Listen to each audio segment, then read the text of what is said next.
बिस्मिल्लाहिर्रहमानिर्रहीम। अस्सलामु अलैकुम। आज का लेक्चर है principles of accounting I com part 1, chapter number 8 है। Cash book and bank reconciliation का ये चैप्टर है और इसका हम क्वेश्चन नंबर 17 कर रहे हैं। ठीक है, क्वेश्चन को देख लें कि ए trader has 2 bank account, account number 1 and account number 2। ठीक है, 2 अकाउंट हैं उसके पास। अकाउंट के नंबर उसने नहीं पूरे बताए, उसने बता दिया कि अकाउंट नंबर 1 है और अकाउंट नंबर 2 है। ठीक है, the following particulars relating to account number 1 are available on 31 March 2015। Prepare bank reconciliation statement as on 31 March 2015। ठीक है, ये कह रहा है जी ये जो नीचे ट्रांजैक्शन दी गई हैं ये हैं अकाउंट नंबर 1 से रिलेटेड। ठीक है, और 31 मार्च तक की बैंक रिकन्सिलेशन स्टेटमेंट बनानी है और अकाउंट नंबर 1 की ये बनानी है। ठीक है जी, शुरू कर लेते हैं, बिस्मिल्लाह करते हैं। फर्स्ट जो ट्रांजैक्शन है, ट्रांजैक्शन नंबर 1 कह रहा है कि पासबुक बैलेंस ओवरड्रॉन ₹30,000। ठीक है, मतलब बैंक बैलेंस जो शो हो रहा है वो नेगेटिव शो हो रहा है। ओवरड्रॉन वो होता है कि बैंक आपको एक अमाउंट जो है वो अलॉट कर देता है कि इतना जो है आप ओवरड्रॉ कर सकते हैं। आपके टर्म्स जो हैं, बिज़नेस टर्म्स जो हैं बैंक के साथ काफ़ी अरसे से अच्छे चल रहे हैं, तो बैंक आपको एक लिमिट असाइन कर देता है कि आप इतनी अमाउंट तक एक्स्ट्रा जो है अमाउंट विड्रॉ कर सकते हैं। उस एक्स्ट्रा अमाउंट पे बैंक जो है अपना इंटरेस्ट भी चार्ज कर लेता है। ठीक है, लेकिन बहरहाल अगर एक्स्ट्रा अमाउंट चार्ज करते हैं तो उसको किस तरह से ट्रीट करना है, ज़ाहिरी बात है नेगेटिव। तो बैंक में जो है बैलेंस भी आपका नेगेटिव चला जाएगा। अगर आपका बैलेंस पॉजिटिव है तो बैंक स्टेटमेंट में वो क्रेडिट साइड पे शो होगा कि वो बैंक के लिए लाइबिलिटी है कि बैंक ने आपको पे करना है। लेकिन अगर ओवरड्रॉन आ गया जैसे कि ये है तो फिर वो बैंक स्टेटमेंट में डेबिट साइड पे शो होगा कि डेबिट बैलेंस है। इट्स मीन्स कि ये अमाउंट बैंक ने आपसे लेनी है। ठीक है, तो यहाँ पे देख लेते हैं कि नंबर 1 ट्रांजैक्शन हम लिख देते हैं यहाँ पे, बैलेंस एज पर पासबुक। ठीक है, यहाँ पे एक तो आप लिखेंगे ये डेबिट बैलेंस, यहाँ पे मैं दूसरा अनफेवरेबल लिख रहा हूँ, इसलिए मैंने पहले भी बताया कि अगर नेगेटिव बैलेंस हो, अब पासबुक का बैलेंस है तो हमने फाइंड करना है कैश बुक का। ठीक है, और अगर कैश बुक का दिया होता तो हमने फाइंड करना था पासबुक का, यानी कि बैंक स्टेटमेंट का। अब बैंक स्टेटमेंट का बैलेंस हम ले रहे हैं, यहाँ पे जो क्लोजिंग बैलेंस है 31 मार्च का, और कैश बुक का हम फाइंड करेंगे। लेकिन यहाँ पे बता रहा है कि ओवरड्रॉन इस मीन्स कि ये नेगेटिव बैलेंस है। तो यहाँ पे आप सेकंड कॉलम में जो बाहर जो है मेन कॉलम, यहाँ पे आपने नेगेटिव साइन के साथ अमाउंट डालनी है 30,000 रुपया।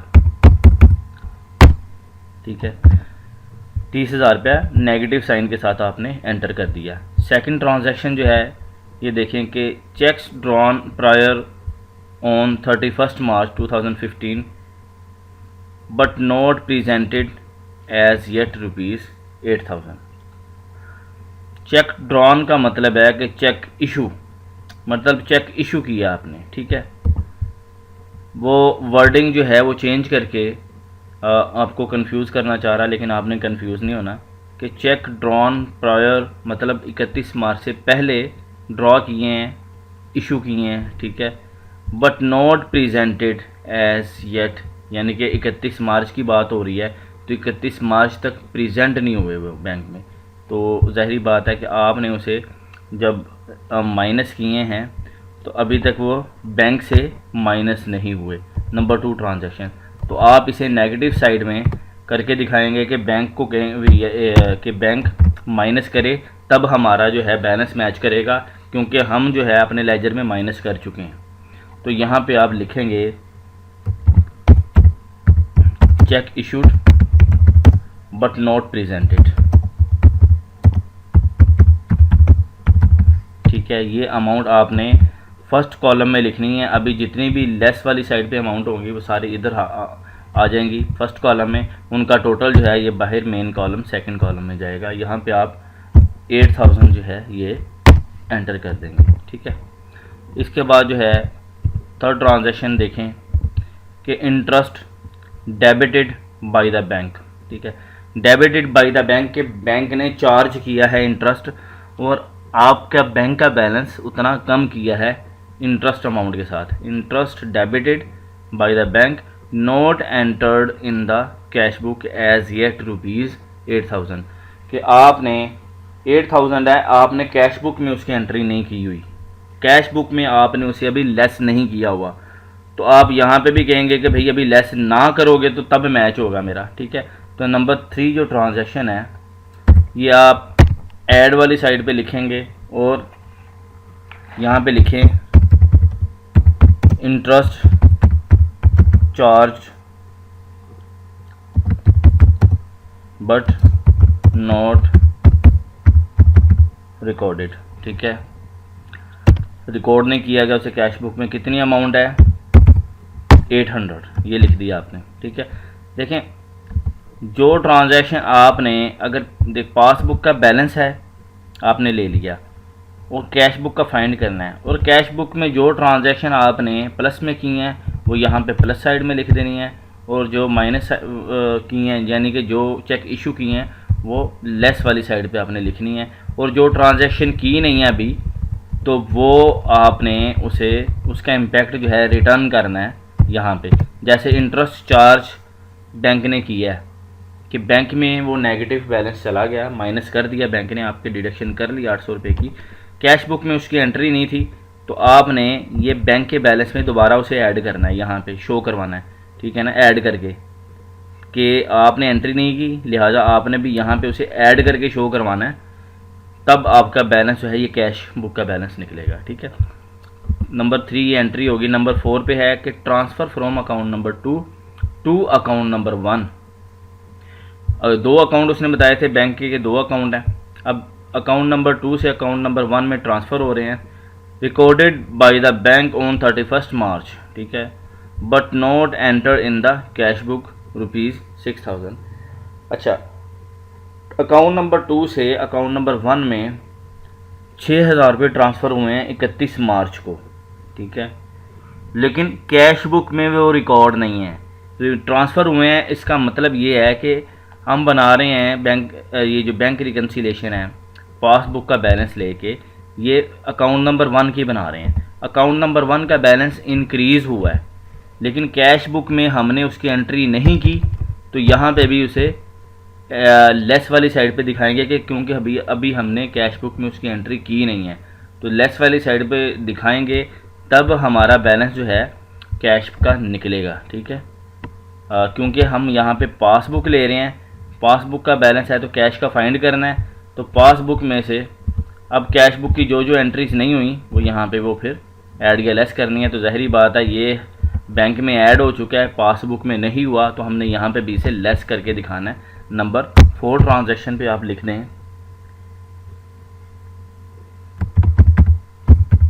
ट्रांसफ़र फ्रॉम अकाउंट नंबर 2, ठीक है। अकाउंट नंबर 1 की तो आप बना रहे हैं तो इतना काफ़ी है कि ट्रांसफ़र फ्रॉम ट्रांसफर्ड, बल्कि लिखें ट्रांसफ़र नहीं ट्रांसफर्ड के हो चुके हैं, ट्रांसफर्ड फ्रॉम अकाउंट नंबर 2, ठीक है। कितनी अमाउंट हुई है ट्रांसफ़र? 6000, तो यहाँ पे लिख दें 6000, ठीक है।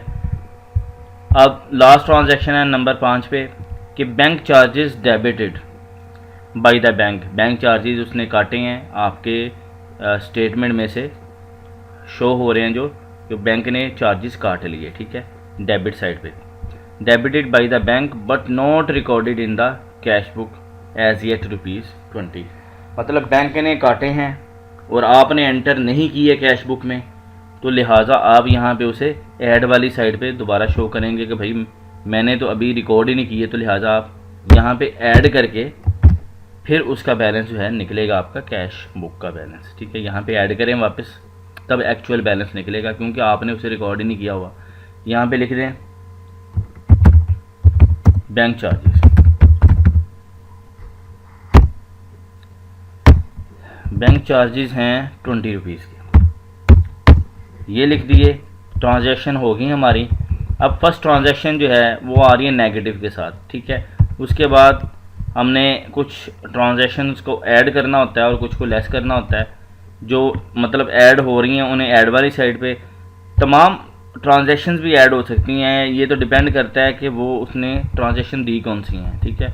और तमाम लेस भी हो सकती हैं और पार्शली लेस और ऐड भी हो सकती हैं। ये पार्शली देखें, 2 ट्रांजैक्शन इसमें ऐड हो रही हैं और 2 लेस हो रही हैं, और जो ऐड हो रही हैं उनका टोटल हम बाहर ले जाते हैं कि जैसे कि 800 प्लस 20, तो 820 रुपीज़ ये पॉजिटिव में आ रहा है, लेकिन ऊपर जो है वो नेगेटिव में बैलेंस आ रहा है। हमने इन दोनों को ऐड करना होता है, तो यहाँ पे जो है हम इन दोनों का टोटल ले लेते हैं। जैसे ये 30,000 प्लस इसमें जो पॉजिटिव बैलेंस आ रहा है 820 रुपये से करेंगे, तो ये नेगेटिव बैलेंस अब कितना रह गया है, 29,180 रुपये। पहले नेगेटिव बैलेंस था 30,000, उसमें से ये जो ऐड कर रहे हैं हम 2 ट्रांजैक्शन 820 रुपये, तो ये एडजस्ट होने के बाद बकाया बैलेंस बचा है, नेगेटिव बैलेंस बचा है 29,180 रुपये, ठीक है। अब यहाँ पे जो लेस करनी है अमाउंट वो ये हैं चेक इशू किए थे लेकिन प्रेजेंट नहीं हुए अभी तक और ट्रांसफ़र हुए अकाउंट नंबर 2 से। यहाँ पे आप टोटल कर दें 8,000 प्लस 6,000, ठीक है, ये 14,000 आ गया। अब यहाँ पे आपने ये देखें कैश बुक का बैलेंस लेके आना है। ये जो अमाउंट आ रही है इन दोनों को ऐड करके माइनस नेगेटिव में आ रही है 29,180, इसमें आपने माइनस करना है। लेस ही लिखा हुआ मैंने इधर देखें, माइनस किससे करना है, ये 14,000 को, 14,000 को, 14,000 का ये इन दोनों को अगर माइनस करें तो मेरे पास टोटल अमाउंट जो आ रही है अब माइनस में नेगेटिव आ रही है 43,180 रुपये, ठीक है। तो ये देखें यहाँ पे मैंने लिख दिया क्रेडिट बैलेंस। इट्स मीन्स कि मेरे पास भी जो कैश बुक में लेजर का बैलेंस आ रहा है वो नेगेटिव आ रहा है 43,180 के साथ। कैसे पता चल रहा है कि देखें, एक तो पेमेंट करनी है बैंक में, देखें एक तो नेगेटिव बैलेंस शो हो रहा है आपका 30,000, एक तो ये आपका नेगेटिव आएगा 30,000 के साथ, ठीक है। बकाया 14,000 रुपये के आपने चेक, ये जो चेक इशू किया आपने 8,000 का, एक तो ये अभी तक प्रेजेंट नहीं हुआ, दूसरा आपने ये एंट्री अभी तक 6,000 की नहीं की, ठीक है। ये करेंगे और तो फिर आपका बैलेंस जो है ऊपर जो ट्रांजैक्शन है ये वाली, ये इसमें ऐड हो रही हैं और ये लेस हो रही हैं, ठीक है। ये करने के बाद आपका कैश का जो बैलेंस है वो 43,180 रुपये ये आ रहा है। यही आंसर है और क्वेश्चन हमारा कंप्लीट हो चुका है। लेकिन रिकन्सिलेशन करने के बाद आपने यहाँ पे देखना होता है कि आपने ट्रांजैक्शन अब रिकॉर्ड करनी है कौन सी अपनी कैश बुक में। जैसे ये आ रहा है interest charged but not recorded, तो ये ट्रांजैक्शन आप रिकॉर्ड करेंगे किस तरह से, मैं लिख देता हूँ यहाँ पे, ट्रांजैक्शन विल बी रिकॉर्डेड, ठीक है, इन कैश बुक। किस तरह से होगी, यहाँ पे देखें बैंक इंटरेस्ट चार्ज किया है, ठीक है, मतलब आपका बैंक कम हुआ है, ठीक है। तो यहाँ पे इंटरेस्ट एक्सपेंस जो है ये देखें,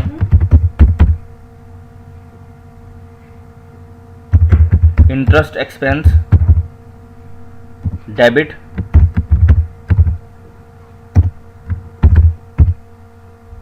$800 के साथ, और 2 क्रेडिट किसे करेंगे, बैंक को। बैंक आपका कम हो रहा है, बैंक CR क्रेडिट कर दिया और रुपीज़ यहाँ पे 800, ये आप एंट्री करेंगे। स्टेटमेंट ये रिकन्सिलेशन बनाने के बाद ये एंट्री आपने पास करनी है जो आपके लेजर में इफ़ेक्ट होगी, ठीक है। एक तो बैंक चार्जेस सेकंड एंट्री ये आ रही है, तो ये भी एंट्री आप रिकॉर्ड करेंगे। एक तो इंटरेस्ट चार्ज हुआ आपको जो आपने ओवरड्रा किया है, ठीक है, उस पर बैंक ने इंटरेस्ट चार्ज किया है, वो भी एक्सपेंस है, ज़ाहिरी बात है। और ये अगर मिला हो आपको तो इनकम होता है, अगर बैंक को आपने दिया है इंटरेस्ट तो वो एक्सपेंस होता है, फाइनेंशियल चार्जेस होते हैं, ठीक है। यहाँ पे आप देखें transaction will be recorded in cash book, second ये भी होगी बैंक चार्जेस 20। यहाँ पे क्या होगा कि यहाँ पे आपने लिखना है बैंक चार्जेस, ये एक्सपेंस हैं, ये डेबिट हो जाएंगे 20 रुपीज़ के साथ, और बैंक आपका क्रेडिट होगा 20 के साथ, ठीक हो गया। यहाँ पे भी आप ये 2 ट्रांजैक्शन आपने कैश बुक में वो कर देनी है। अच्छा, check issued but not presented, ठीक है। आप इशू किया आपने तो ज़ाहिरी बात आप इसकी एंट्री कर चुकी हैं, तो ये जस्ट आप वेट करेंगे इसके क्लियर होने का, इसकी एंट्री नहीं करेंगे दोबारा। यहाँ पे मैं लिख देता हूँ transaction will not be recorded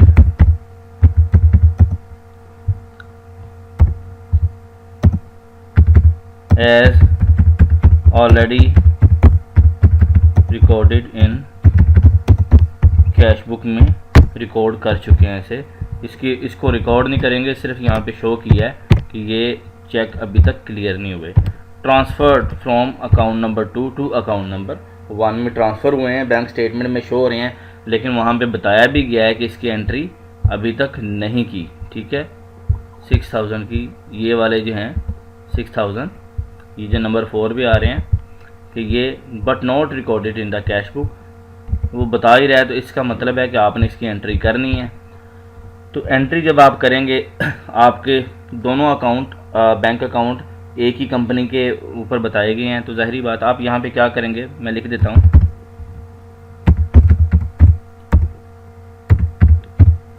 transaction will be recorded, ये रिकॉर्ड करेंगे आप, ठीक है। क्या करेंगे यहाँ पे मैं लिख देता हूँ कि बैंक जो है आपका, बैंक जो है कौन सा, अकाउंट नंबर 1, ये आपका डेबिट होगा, ठीक है। इसमें पैसे आ रहे हैं कितनी अमाउंट के साथ, 6000 के साथ। 2 क्रेडिट आप किसे करेंगे, क्रेडिट आप करेंगे दूसरे बैंक को जहाँ से पैसे आ रहे हैं, अकाउंट नंबर 2 को क्रेडिट कर देंगे। यहाँ पे मैं CR लिख देता हूँ, कितनी अमाउंट के साथ करेंगे, 6000 के साथ आप इसे क्रेडिट कर देंगे, ठीक है। 6000 के साथ बैंक अकाउंट नंबर 1 को डेबिट करेंगे और अकाउंट नंबर 2 से पैसे आ रहे हैं तो उसे क्रेडिट कर देंगे। ये ट्रांजैक्शन आप करेंगे तो ये कंप्लीट हो जाएंगे, ठीक है। तो ये क्वेश्चन हमारा कंप्लीट है। मज़ीद मैंने समझा भी दिया कि करने के बाद रिकन्सिलेशन आपने कौन सी ट्रांजैक्शंस करनी होती हैं और कौन सी ट्रांजैक्शन सिर्फ यहाँ पे शो करनी होती हैं, ठीक है।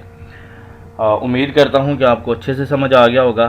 फिर भी अगर किसी को कोई कन्फ्यूजन है तो मुझे कमेंट करें, पूछें, मैं इंशाल्लाह आपको मज़ीद एलैबोरेट करूँगा। आप वीडियो को लाइक करें, अपने दोस्तों के साथ शेयर करें, और अगर आप इस चैनल पर नए हैं तो प्लीज़ इसे सब्सक्राइब कर दें। Thanks for watching my video. Allah हाफिज़।